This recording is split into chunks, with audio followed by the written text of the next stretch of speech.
हाँ तो हेलो मेरे प्यारे प्यारे बच्चों। तो वेलकम टू अपना गुरुकुल। तो हम वेक्टर पढ़ रहे थे ना तो तक तो वेक्टर में अपन स्टार्ट करने वाले हैं आज की एनालिटिकल मेथड क्या होता है वेक्टर एडिशन का। वेक्टर एडिशन का आज अपन एनालिटिकल मेथड सॉल्व करेंगे। पहले डिराइव करेंगे, उसका क्या एक्सप्रेशन आता है, कैसे डिराइव होता है वो आपको बता दूंगा ताकि आपको एक फील आ जाए, ताकि आपको ऐसा ना लगे कि हम कुछ रट रहे हैं। तो प्रॉपर अपन डिराइव करेंगे, उसके बाद अपन बहुत सारे क्वेश्चंस करेंगे, अच्छे से समझेंगे इस चीज़ को क्योंकि ये यूज़ होने वाला है बहुत ज़्यादा। ठीक है, इसके एप्लीकेशन बहुत ज़्यादा है। अब तक हमने क्या कर लिया है, इस बात की बात आती है पहले सबसे पहले कि भाई हमने अब तक क्या क्या पढ़ लिया। सो एक क्विक रिवीजन ले लेते हैं। स्केलर और वेक्टर में मैंने आपको डिफरेंस बता दिया था फर्स्ट लेक्चर में, शुरुआत में, कि स्केलर और वेक्टर कैसे होते हैं। दो वेक्टर के बीच का एंगल निकालने के लिए हम क्या करते हैं, दोनों को टेल टू टेल ज्वाइन करो और उसके बीच में जो एंगल होगा वो एंगल बिटवीन टू वेक्टर्स होगा। हमेशा ध्यान में रखने वाली बच्चों बात क्या होती है कि जो एंगल बिटवीन टू वेक्टर होता है वो हमेशा जीरो से बड़ा या फिर जीरो के इक्वल एंड 180 से छोटा या 180 के इक्वल होता है, मतलब 0 to 180 के बीच में लाई करता है। ठीक है, ये बात आ गई वेक्टर के बीच के एंगल की। ठीक है, उसके बाद अपने पास क्या अपन ने पढ़ा था बेटा, उसके बाद अपन ने पढ़ा है कि टाइप्स ऑफ वेक्टर क्या क्या होते हैं। टाइप्स ऑफ वेक्टर हमने पढ़ लिए, देखिए बहुत सारे टाइप के, 7 8 या 9 टाइप्स के मैंने आपको वेक्टर बताए थे। तो वो धीरे धीरे कभी टर्म्स यूज होंगी तो वो दोबारा रिवीजन में आ जाएगा। ठीक है, उसके बाद हमने क्या पढ़ा है कि वेक्टर एडिशन कैसे करते हैं, ग्राफिकल मेथड। ग्राफिकल मेथड में हमने 3 पार्ट पढ़े थे, ट्राइंगल लो, पैरेललोग्राम लो एंड पॉलीगन लो। ठीक है, ये हमने ग्राफिकल मेथड से पढ़ लिया था, सब कुछ अपना बेसिक हो चुका है। तो आज अपना स्टार्ट करते हैं एनालिटिकल मेथड बच्चे। तो एनालिटिकल मेथड में क्या होता है, सबसे पहले फटाफट से जल्दी जल्दी करेंगे हर चीज को। ठीक है, अब तक आपने पढ़ लिया था, पहले आप एक हेडिंग डाल लो, analytical method, ANALY, analytical method of vector addition. अच्छा जी, क्या है ये, जल्दी से बात करते हैं, डिराइव करते हैं इसका एक्सप्रेशन। सबसे पहले तो बेटा सबसे पहले अपन क्या बात कर रहे थे कि दो वेक्टर अगर हम ट्राइंगल की साइड मान लेते हैं, मान लो मैं ट्राइंगलों की बात कर रहा हूँ अभी, तो जो एक तीसरी साइड होगी वो रिजल्टेंट देगी, that is A vector, that is B vector. तो अभी ना हम सिर्फ मैग्नीट्यूड की बात कर रहे हैं। अपन क्या करेंगे, इसको दो पार्ट में डिराइव करेंगे, एक होता है मैग्नीट्यूड, एक डायरेक्शन। तो पहले मैग्नीट्यूड निकालते हैं साइड का, रिजल्टेंट का मैग्नीट्यूड निकालते हैं, फिर डायरेक्शन निकालेंगे। तो मैंने बी वेक्टर के मैग्नीट्यूड को लिख दिया बी। ठीक है, ये मैग्नीट्यूड है, वेक्टर साइन नहीं लगा रहा मैं। ठीक है, ए वेक्टर के मैग्नीट्यूड मैंने लिख दिया ए। ठीक है, यानी कि दो साइड्स है ट्राइंगल की, जिसकी एक की लेंथ ए है, दूसरे की लेंथ बी है, तीसरी की हमें फाइंड आउट करनी है। ठीक है, मैंने इसको क्या किया, एक्सटेंड कर दिया बच्चे, ये कर दिया अपन ने एक्सटेंड। ठीक है, तो अब दो वेक्टर के बीच का एंगल क्या होगा कि अपन क्या करते हैं, दो वेक्टर के बीच का एंगल क्या है, इसको मैं ए और बी के बीच का एंगल क्या होगा, इसको मैं यहाँ शिफ्ट करूंगा, दोनों टेल टू टेल ज्वाइन करूंगा, फिर वो थीटा हो जाएगा। तो ये यहाँ से, ये मान के चलो कि मैंने बी वेक्टर ये पहले ऐसे था, एक बार मैं ऐसे बना देता हूँ आपको अंडरस्टैंडिंग के लिए। ये बी वेक्टर ऐसे था, मैंने उठा के यहाँ शिफ्ट किया है। ठीक है, तो जो एंगल ये थीटा था तो ये भी थीटा होगा। यार सिंपल सी बात समझो ना, ए और बी के बीच का एंगल निकल गया तो मैं बी को शिफ्ट कर देता हूँ, ए को शिफ्ट कर देता हूँ। अगर मैं ए को सीधा शिफ्ट कर दूँ तो टेल यहाँ आ जाएगी, हेड आ जाएगा, तो जो एंगल थीटा है वो इन दोनों के बीच का एंगल होगा, राइट, ए और बी के बीच का एंगल होगा। ठीक है, ये अगर थीटा है, ठीक है, और ये थीटा मान लिया मैंने एंगल, तो अपन सबसे पहले बात करते हैं इस ट्राइंगल में। मैं पॉइंट डाल देता हूँ इसमें, ये पॉइंट अपना ओ मान लो, ये पी मान लो, ये क्यू मान लो, ये आर मान लो। ठीक है, तो मैं triangle P Q R, in triangle P Q R, ठीक है, पी क्यू आर एक राइट एंगल ट्राइंगल दिख रहा है, मैंने एक्सटेंड करके इतना एक्सटेंड किया ताकि राइट एंगल ट्राइंगल बन जाए। ठीक है, तो पी क्यू आर ट्राइंगल की बात करते हैं हम। तो पी क्यू आर ट्राइंगल कैसे है अपना, कुछ ये पी क्यू आर है, पी क्यू, सॉरी क्यू ये वाला पॉइंट है और ये वाला पॉइंट है आर। ठीक है बच्चे, तो ये राइट एंगल ट्राइंगल है और ये थीटा है अपने पास।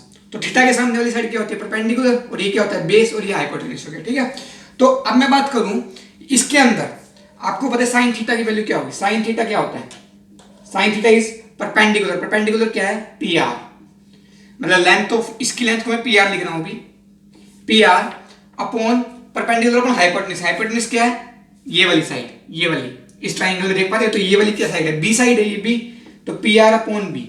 ठीक है, साइन थीटा आ गया, तो पी आर अपने पास क्या आ गया यहां से, P R is equal to B sine theta, एक यहां से आ गया, यानी कि अपने पास इसकी लेंथ निकल आई, इसकी लेंथ क्या निकल आई, बी साइन थीटा।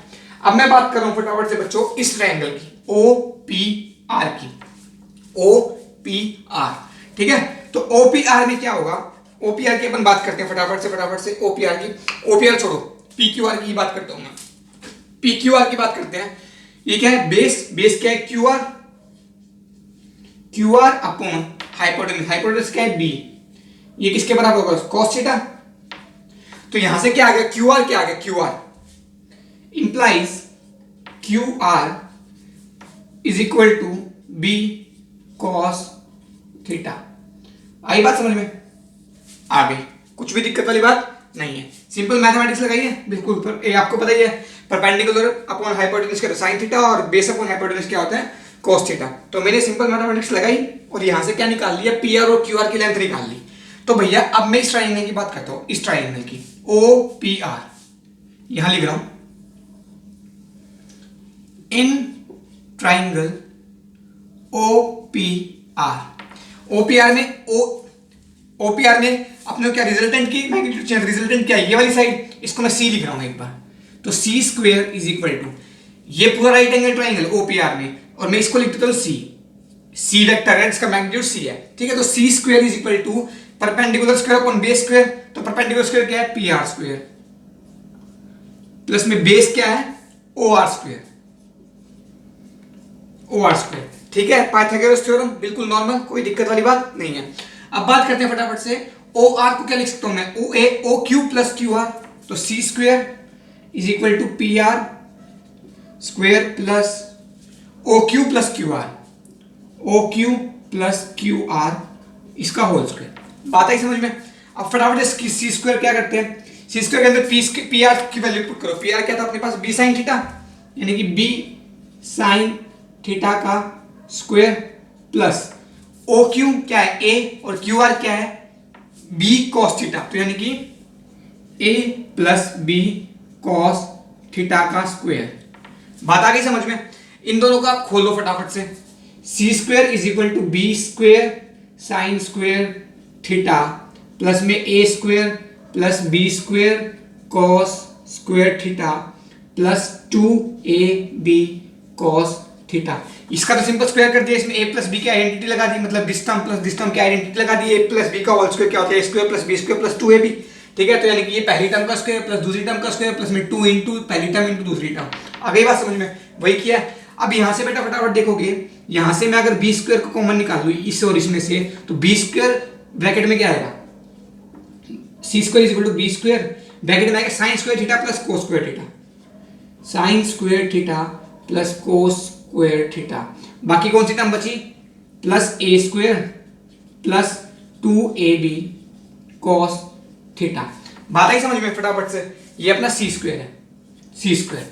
आगे बात समझ में? Sign square theta plus cos square theta 1 होता है बेटा हमेशा, ठीक है। Sign square theta plus cos square theta अगर आपने पढ़ लिया तो बहुत अच्छी बात है, नहीं पढ़ा तो मैं आपको बताऊं, ये आइडेंटिटी होती है मैथमेटिक्स की। Sign square theta plus cos square theta 1 होता है। तो अपने पास सी स्क्वायर क्या आ गया बच्चे? C square is equal to A square plus B square plus 2ab cos theta. C is equal to under root of A square plus B square plus 2ab cos theta. आ गया बात समझ में? अपन ने निकाल लिया मैग्नीट्यूड, ठीक है। फटाफट से एक बार इसको देख लो, नोट कर लो 2 मिनट के अंदर अंदर। फटाफट से पोस्ट करो और नोट कर लो इसको, ठीक है। मैं एक बार कैमरे की ओरिएंटेशन चेक कर लेता हूँ। हाँ वेरी गुड, बिल्कुल सही है, सब कुछ आ रहा है समझ में? हाँ ठीक है, हैंड राइटिंग भी ठीक ठाक है। तो फटाफट से देखोगे बच्चे इसको कि अपन ने क्या किया। मैं दोबारा से फटाफट रिपीट कर रहा हूँ ताकि आपको एक रीजन मिल जाए। 2 वेक्टर थे अपने पास, ए वेक्टर और बी वेक्टर, ठीक है। ए वेक्टर बी वेक्टर को मैंने ट्रायंगल की 2 साइड मानी, तो तीसरी साइड अपने को निकालनी है। इन दोनों का मैग्नीट्यूड क्या है? ए और बी है। तो मैंने क्या किया, इसको थोड़ा सा एक्सटेंड किया, इसको यहाँ एक्सटेंड किया, तो ये राइट एंगल ट्रायंगल, मतलब राइट एंगल पे मैंने इंटरसेक्ट करा दिए थे, ठीक है, दोनों की पाथ लाइन को। ये बात आ गई। अब ये बताने के बाद क्या हो गया, मैंने इनको पॉइंट का नाम दे दिया। पहले मैंने क्या किया, इस ट्रायंगल को बाहर निकाला, पी क्यू आर को, पी क्यू आर को बाहर निकाला। यहाँ पे ये थीटा है तो ये परपेंडिकुलर है और ये बेस है, ठीक है। तो परपेंडिकुलर क्या है? पी आर, बेस क्या है? क्यू आर, ठीक है। तो साइन थीटा क्या है? Perpendicular P R upon hypotenuse, यानी कि ये लेंथ, ये लेंथ कितनी है? ये ट्रायंगल निकाला था तो ये ट्रायंगल की लेंथ कितनी है? बी। तो ये कितनी है? बी। तो B P R upon B, ठीक है। तो पी आर क्या है? B sine theta. फिर क्या है, बेस अपॉन हाइपोटेनस क्या है cos थीटा, तो बेस क्या है QR अपॉन बी, ठीक है, बेस क्या है QR और हाइपोटेनस क्या है बी, तो QR upon B is equal to cos theta, तो यहाँ से QR निकाल लिया, ठीक है मेरे बच्चे। उसके बाद मैं ट्राइंगल OPR में चले गया, मैंने यहाँ पे पाइथागोरस थ्योरम लगा दी, यानी कि दिस का स्क्वायर OR का स्क्वायर प्लस PR का square is equal to CR, C का स्क्वायर, ठीक है, C का स्क्वायर। तो अब अपने पास PR क्या था, PR था अपने पास बच्चे B sin थीटा, तो B square sin square theta आ गया अपने पास, और OR क्या था, OQ प्लस QR, तो OQ प्लस QR, OQ क्या है अपने पास A और QR क्या है अपने पास B cos थीटा, इसका मैंने स्क्वायर कर दिया, ये सॉल्व कर लिया मैथमेटिक्स से और अपने पास ये एक्सप्रेशन आ गया। ये आपको हमेशा याद रखना है, दो वेक्टर के बीच का अगर अपने को समेशन करना है तो ये आएगा अपना मैग्नीट्यूड तीसरे वेक्टर का। ये अभी तक मैग्नीट्यूड की बात चली है, अपन ने फटाफट से नोट डाउन करो, इसके बाद मैं आपको बताऊं डायरेक्शन कैसे फाइंड आउट करते हैं। जल्दी से नोट डाउन कर लो, पॉज करो, नोट डाउन करो, ठीक है, जल्दी डायरेक्शन की बात करेंगे फिर फटाफट से अपन। चलो मैं रब कर रहा हूं। अब मैंने क्या बोला था बच्चे कि अब अपन दो वेक्टर का रिजल्टेंट निकालना है। अब रिजल्टेंट निकाले तो रिजल्टेंट दो वेक्टर का रिजल्टेंट निकालेंगे तो वो भी एक वेक्टर होगा, तो उस वेक्टर का मैग्नीट्यूड तो निकाल लिया। अब डायरेक्शन और चाहिए अपने को। अब डायरेक्शन निकालने के लिए मैं क्या करता हूं, मैंने मान लिया कि ये जो बेस इस ए के साथ अल्फा वेक्टर बना रहा है, ये जरूरी नहीं है कि अपन ए के साथ डिफाइन करें, लेकिन एक वेक्टर के साथ डिफाइन करेंगे ना कि भाई सी जो वेक्टर अपना जो रिजल्टेंट वेक्टर है वो सी के ए के साथ अल्फा वेक्टर बना रहा है या फिर बी के साथ कोई एंगल बना रहा है, तो मैं ए के साथ लेके सॉल्व करके दिखा रहा हूं आपको, ठीक है। अब ए के साथ क्या होगा बच्चे, अब ट्राइंगल ले लेता हूं मैं, क्या ट्राइंगल आपके पास आ गया OPR, इन ट्राइंगल OPR, ठीक है, OPR ट्राइंगल है, ये आपके पास अल्फा है, OPR ट्राइंगल ये अल्फा, तो मैं क्या करूंगा, alpha perpendicular upon base, perpendicular upon base क्या होता है tan अल्फा, तो tan अल्फा यहाँ पे क्या हो जाएगा, परपेंडिकुलर परपेंडिकुलर है PR क्या था B sin थीटा, बिल्कुल ठीक बात है, याद है क्या, PR अपन ने भी सॉल्व किया, और ये कितना है OR, ठीक है, OR लेना है अपने को, तो OR क्या है A प्लस B cos थीटा, दिक्कत तो नहीं है ना ये। अपन ने क्या किया, tan अल्फा है इस ट्राइंगल OPR ट्राइंगल में, परपेंडिकुलर क्या है PR, बेस क्या है OR, परपेंडिकुलर PR अपन ने निकाला, अभी जस्ट पीछे रिवर्स करोगे अपने पन्नों को पलटोगे तो क्या आएगा B sin थीटा, और OR क्या है A प्लस QR, और QR क्या था B cos थीटा, यानी कि B sin theta plus upon में A प्लस B cos थीटा, ये tan अल्फा है, तो यहाँ से अल्फा क्या आएगा अपने पास, alpha is equal to tan inverse of, ये इनवर्स फंक्शन बेटा जो नए नए बच्चे बिल्कुल जो बेसिक से स्टार्ट कर रहे हैं ये आपको समझ में आ जाएगा धीरे धीरे, इनवर्स फंक्शन वगैरह क्या होता है, इसके घबराने की कोई बात नहीं, ठीक है। तो ये आ गया आपके पास, ये पूरा आप चैप्टर पढ़ोगे इनवर्स ट्रिग्नोमेट्री, ठीक है, तो ये आपके पास अल्फा की वैल्यू आ गई। तो अपन ने के पास क्या, अपन ने अगर मैं एक वेक्टर, मैंने सी वेक्टर उसका मैग्नीट्यूड निकाल लिया, अब मैं क्या लिखूंगा कि vector C is equal to कोई भी मैग्नीट्यूड, मान लो x मैग्नीट्यूड है और angle alpha with respect to A vector, ऐसे अपन लिख देंगे इसका आंसर। बात समझ में आई कि भाई x इसका मैग्नीट्यूड था और अल्फा एंगल किसके रिस्पेक्ट में बना रहा था, a के रिस्पेक्ट में बना रहा था, a की टेल और c की टेल दोनों की जॉइंट है, कंडीशन सेटिस्फाइड, तो ये अल्फा एंगल इन दोनों के बीच का एंगल होगा, a और c के बीच का एंगल, तो अपने पास इस तरीके से अपना आंसर आ जाएगा। तो आगे बात समझ में कि यार दो वेक्टर दिए हुए हैं, उसको अपने को तीसरे का रिजल्ट मतलब तीसरा वेक्टर अपने को निकालना है रिजल्टेंट वेक्टर, तो उसका अपने मैग्नीट्यूड निकाल दिया, उसका डेरिवेशन देख लिया, साथ में डायरेक्शन का भी डेरिवेशन देख लिया, ठीक है मेरे बच्चों। आई गेस आपको अभी इसमें कोई डाउट नहीं आएगा, फटाफट से नोट डाउन कर ले, फटाफट टाइम नहीं लगाना आपने को, ठीक है, जल्दी नोट डाउन कर लो।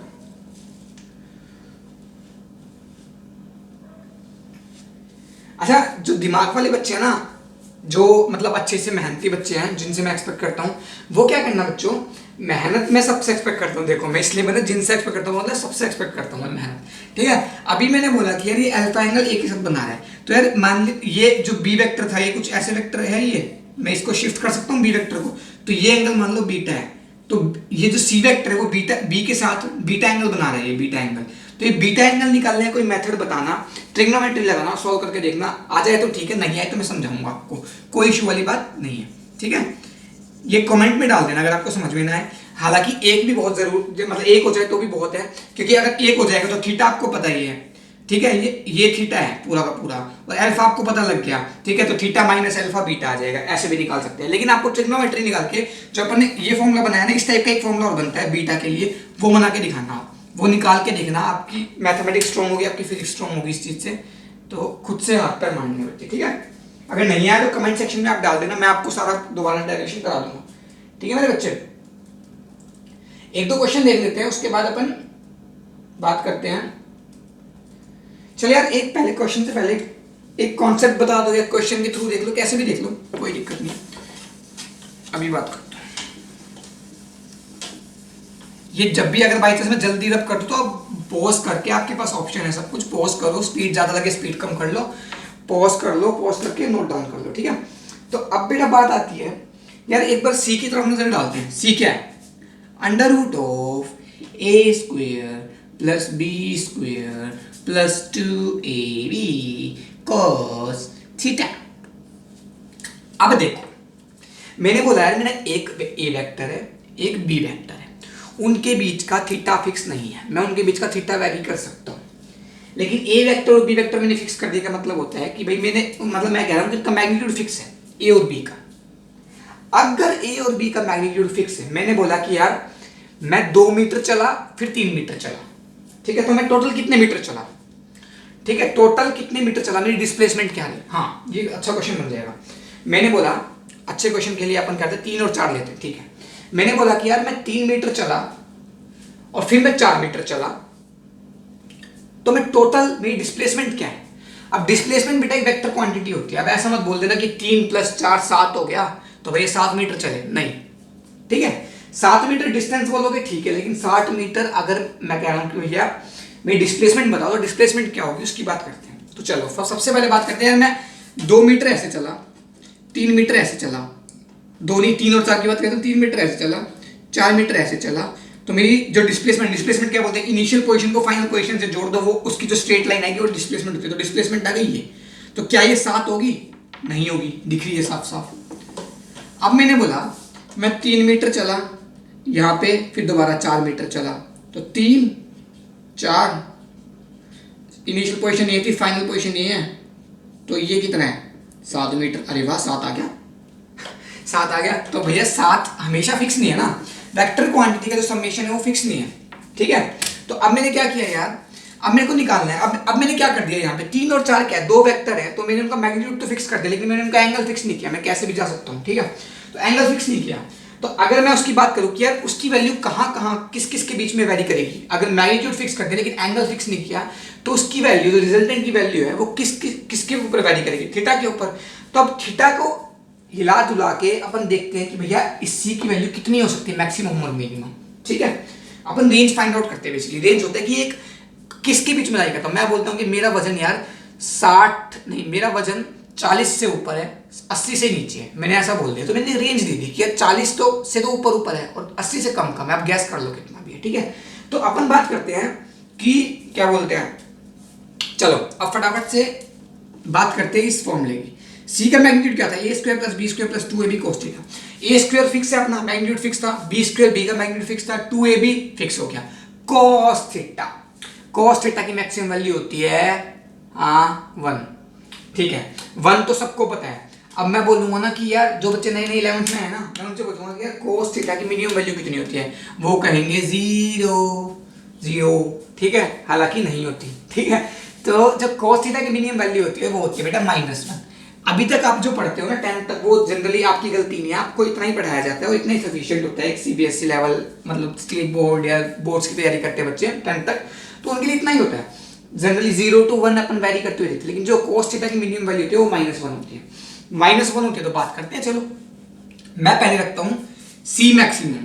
सी मैक्सिमम कब होगा, जब cos थीटा की वैल्यू मैक्सिमम होगी, क्योंकि यार ये भी प्लस हो रही है सारी चीज, तो ये प्लस प्लस प्लस कुछ ऐड कर रहे हो, तो ऐड में ये क्वांटिटी जितनी ज्यादा होगी उसकी उतना ही ज्यादा हो जाएगा ये। तो सी मैक्सिमम कितना होगा, √a square plus B square plus 2ab into 1 समझ में आ रहा है क्यों, क्योंकि मैक्सिमम वैल्यू वैल्यू क्या कर रहा था, cos थीटा की मैक्सिमम वैल्यू पुट कर दी, तो ये क्या बन गया, a square plus B square plus 2ab। ये क्या होता है, a प्लस बी का होल स्क्वायर से रूट कैंसिल हो जाएगा, तो सी मैक्स क्या आ गया, a प्लस बी। ये भी सिर्फ मैग्नीट्यूड तक की बात कर रहे हैं अपन, ठीक है। अब आता है मिनिमम का, तो सी मिनिमम क्या होगा, सी मिनिमम यही लिख देता हूं, C minimum √a square plus B square plus 2ab into -1। यार अपने को कम से कम वैल्यू करनी है सी मैक्सिमम की, तो इन दोनों को तो बदल ही नहीं सकते, इसको भी नहीं बदल सकते। तो ये पूरी टर्म को कम से कम करने के लिए अपन इसको कम से कम कर देंगे तो बात बन जाएगी बात अपनी। तो कम से कम क्या है -1, तो -1 वैल्यू पुट कर दी, तो सी मिनिमम यहाँ से क्या आ गया a² + b² -2ab, तो यहाँ से क्या आ गया a - b। बात आ गई समझ में। अब मैंने बोला कि दो वेक्टर हैं, एक का मैग्नीट्यूड है 3, दूसरे का मैग्नीट्यूड है 4, तो उन दोनों का जो रिजल्टेंट होगा उसका जो मैग्नीट्यूड होगा वो किसके बीच में लाई करेगा, वो a + b और a - b के बीच में लाई करेगा। यानी कि उस क्वेश्चन में, यानी कि मैं बोल सकता हूँ c का जो मैग्नीट्यूड होगा वो वेरी करेगा किसके बीच में, a अपन लिख देते हैं ऐसे, a - b से बड़ा होगा, इक्वल भी हो सकता है, और a + b से छोटा होगा। बात आई समझ में, आ गई होगी बात समझ में कि a - b, मैंने बोला 4 मीटर चला, 3 मीटर चला, तो भैया मैक्सिमम कितना चल सकता हूं मैं, 7 मीटर। ठीक है, मेरी मैक्सिमम डिस्प्लेसमेंट कितनी हो सकती है, 7 मीटर। मेरी मिनिमम डिस्प्लेसमेंट कितनी हो सकती है, a - b, यानी कि 4 - 1, ठीक है, 4 - 3 यानी कि 1। तो बात आ गई समझ में कि जब भी दो वेक्टर का मैग्नीट्यूड अगर अपने को दे रखा है, एंगल फिक्स नहीं है, तो उसकी जो वेरिएशन होगी वो किस किस के बीच में वेरी होगी, उन दोनों वेक्टर का सम, ठीक है, और उन दोनों का डिफरेंस उसके बीच में लाई करेगी। यानी कि 4 और 3 का मैं एग्जांपल लेके चल रहा था, तो 4 + 3 7, 7 के बीच में लाई, 7 से कम, और 4 - 3 1 से बड़ा, 1 से बड़ा, और 3 7 से छोटा होगा। ठीक है, 4 और 3 वाले में। ठीक है, फटाफट से एक बात करते हैं, एक क्वेश्चन है, क्वेश्चन लिखो बेटा फटाफट से, which of the following pair, मैं रबली कर देता हूँ, लिख देता हूँ यार यहाँ पे, ये फटाफट से नोट कर लेना पॉज करके। सी मैक्सिमम, सी मिनिमम, ये सब बातें अपन ने कर ली हैं। अब बात करते हैं एक क्वेश्चन फटाफट से, फिर अपन क्वेश्चन इसके बहुत सारे करेंगे, लेकिन नेक्स्ट लेक्चर में, नहीं तो बोर हो जाओगे। आज पढ़ लो कितना नॉर्मल की कंसेप्ट क्या है। ठीक है, एक क्वेश्चन फटाफट से जल्दी करते हैं। इसमें लिखा है विच, क्वेश्चन है ये, which pair of the following, pair of the following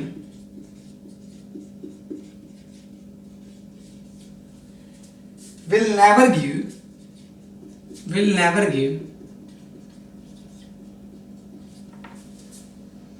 resultant force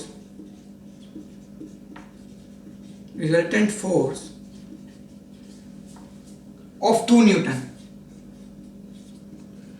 अब मैंने बोला कि मैंने 4 ऑप्शन दे दिए। ए ऑप्शन है अपने पास 2 newton and 2 newton, B option अपने पास है 1 newton and 1 newton, C 1 newton and 3 newton, D 1 newton and 4 newton. यार क्वेश्चन क्या बोल रहा है कि इन जितने भी पेयर दे रखे हैं, A option, B option, C option, D option में दो वेक्टर के पेयर, 2 वेक्टर दे रखे हैं अपने को। ठीक है, तो उसका जो रिजल्टेंट होगा वो 2 न्यूटन नहीं हो सकता, 2 न्यूटन नहीं हो सकता। तो क्या नहीं हो सकता, किस रेंज में लाई करेगा, हम रेंज निकाल लेते हैं। और भैया अगर किसी की रेंज ऐसी आ गई जिसमें वो लाई नहीं कर रहा तो भैया नहीं होगा। तो इसकी रेंज क्या होगी, क्वेश्चन फटाफट से दिमाग लगाया, पोस्ट करके खुद सॉल्व करना। मेरे क्वेश्चन, मेरे YouTube वीडियोस में आपको क्या करना है, सिर्फ एक ही काम करना है, जब भी मैं क्वेश्चन कराऊं, क्वेश्चन बोलते क्वेश्चन को पोस्ट कर देना है, उसी टाइम अपना टाइम लेना है, क्वेश्चन सॉल्व करना है, उसके बाद सॉल्यूशन देखना है। बेटा मैं क्वेश्चन कराता जाऊंगा और तुम करते जाओगे, कोई फायदा नहीं होगा, मैं बता रहा हूँ आपको, ट्रस्ट मी।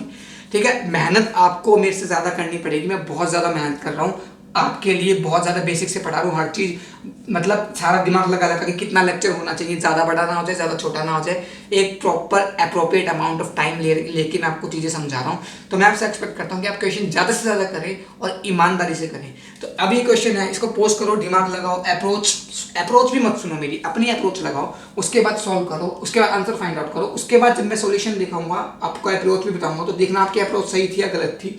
सेकंड चीज, आपका आंसर ठीक था या नहीं था, ये चीज आपको देखनी है। ठीक है, तो बात करते हैं फटाफट से।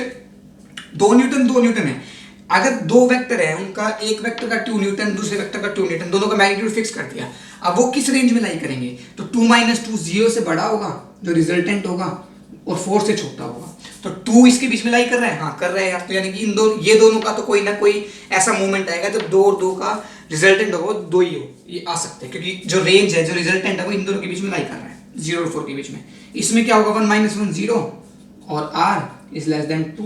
ठीक है, लेस देन इक्वल टू 2, तो इस पे भी लाई कर रहा है। ठीक है, 1 और 1 पे भी। 3 वाले इस वाले केस में आते हैं, 3 और ये 3 - 1 2, 2 से बड़ा होगा रिजल्टेंट, और 3 + 1 4 से छोटा होगा, इसमें भी लाई कर रहा है। ठीक है, डी ऑप्शन पे आते हैं। 4 - 1 3 से बड़ा होगा, आहा मिल गया आंसर, 4 + 1 5, तो मिल गया आंसर। Answer is D. क्यों? क्योंकि सबकी रेंज देख लिया अपन ने, इसमें भी 2 न्यूटन लाई कर रहा है, यानी कि रिजल्टेंट 2 हो सकता है इन दोनों में भी, इन दोनों केस में भी। ठीक है, इस केस में भी रिजल्टेंट 2 हाँ हो सकता है, इस केस में भी रिजल्टेंट 2 हाँ हो सकता है किसी एक पर्टिकुलर पॉइंट पे, पर्टिकुलर एंगल पे। ठीक है, जो डी है, डी में हमेशा रेंज ही लाई कर रही है 3 और 5 के बीच में, तो भैया 3 और 5 के बीच में 2 कहां से आएगा? तो कोई भी एंगल ले लो, 4 और 1 के बीच में कोई भी एंगल ले लो, 4 न्यूटन और 1 न्यूटन फोर्स के बीच में कोई भी एंगल ले लो, वो कभी भी रिजल्टेंट 2 नहीं देगा। बात आ गई समझ में? बड़े सिंपल क्वेश्चन है, बड़ा सिंपल सा चैप्टर है, ऐसे ही करते जाएंगे। बच्चों को बहुत टफ लगता है, स्टार्टिंग में आता है बच्चा एक नई चीज सुनता है और नहीं आती समझ में, लेकिन अपने को ये थ्योरी बच्चों को चेंज करनी है। अपन बहुत ज्यादा बेसिक से करेंगे, क्वेश्चंस करेंगे बहुत सारे, और आप लोग बहुत कंफर्टेबल हो जाओगे वेक्टर में मेरे साथ। ठीक है, सो तब तक के लिए आप ध्यान रखो अपना, और इस क्वेश्चंस को, जितने भी क्वेश्चंस आपको मिले वेक्टर के, करना शुरू कर देना आज से। एनालिटिकल पार्ट करते ही आप कर देना शुरू।